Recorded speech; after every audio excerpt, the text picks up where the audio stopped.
সম্মানিত এভরিওয়ান, আমি উপস্থিত আছি একটি জনপ্রিয় স্থানে। এরকম একটা জনপ্রিয় স্থান আপনিও কিন্তু রূপান্তরিত করতে পারেন। এই প্রত্যাশা নিয়েই কিন্তু আজকের এই সংক্ষিপ্ত ভিডিওটি।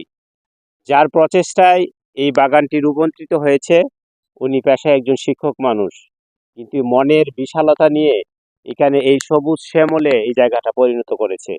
এখানে কিন্তু লেবুর চারা আছে, সাজনা গাছের চারা আছে, লাউয়ের চারা আছে, অর্থাৎ বিভিন্ন সিজনাল যে গাছগুলো আছে এখানে প্রতিনিয়ত উনি রূপান্তরিত করেন। এখানকার যিনি এটা পরিচালনা করেন আমার একজন বন্ধু মানুষ, আর তপু আহমেদ আর কি। উনি একজন এই স্কুল মাস্টার। তারপরও কিন্তু এই সবুজ শ্যামলে প্রতিদিন সময় দেন, সকালে আসেন, অনেক দূর থেকে আসেন, এসে কিন্তু এই গাছগুলো পরিচর্যা করে থাকেন। আমি এখন এই মুহূর্তে প্রত্যেকটা গাছের যে কিছু দিক আপনাদের সাথে শেয়ার করি। এই যে দেখেন, এখানে কিন্তু অসংখ্য সাজনা গাছের চারা আছে এখানে। আর এই বাগানের গাছগুলো কিন্তু এই অল্প কিছুদিন হয়েছে আর কি। এখন এগুলো কিন্তু এই যে সাজনা গাছ দেখতে পাচ্ছেন, আমাদের এলাকায় কিন্তু সাজনা গাছের চারা খুবই কম বর্তমানে, কিন্তু এই বাগানে আসলে আপনি দেখতে পারবেন সাজনা গাছ। দেখে সহযোগিতাটা খুবই গুরুত্বপূর্ণ।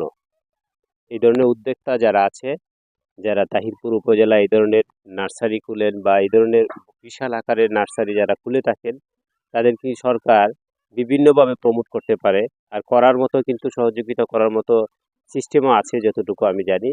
তাহিরপুর উপজেলার যারা এই ধরনের উদ্যোক্তাদেরকে বিভিন্নভাবে হেল্প করে থাকেন, সহযোগিতা করে থাকেন, এগুলো কিন্তু প্রত্যেকটা উদ্যোক্তাকে সহযোগিতা করা উচিত।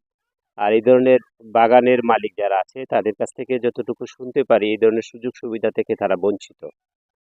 দৃষ্টি আকর্ষণ করছি, এই ধরনের বাগানের মালিক যারা আছে, এই ধরনের উদ্যোক্তা যারা আছে, তাদেরকে সরকারিভাবে যে কোনোভাবে যেভাবে প্রমোট করা যায় এটা করার জন্য আজকের এই সংক্ষিপ্ত ভিডিও থেকে অনুরোধ জ্ঞাপন করছি। সম্মানিত এভরিওয়ান, এতক্ষণ একটি বাগানের সার্বিক দিক আপনাদের সাথে তুলে ধরার চেষ্টা করছি। আমার এই ক্ষুদ্র প্রয়াস সার্থকতা তখনই আসবে যখন এই ধরনের মন মানসিকতা নিয়ে আপনার প্রতি জায়গাটি এভাবে রূপান্তরিত করবেন।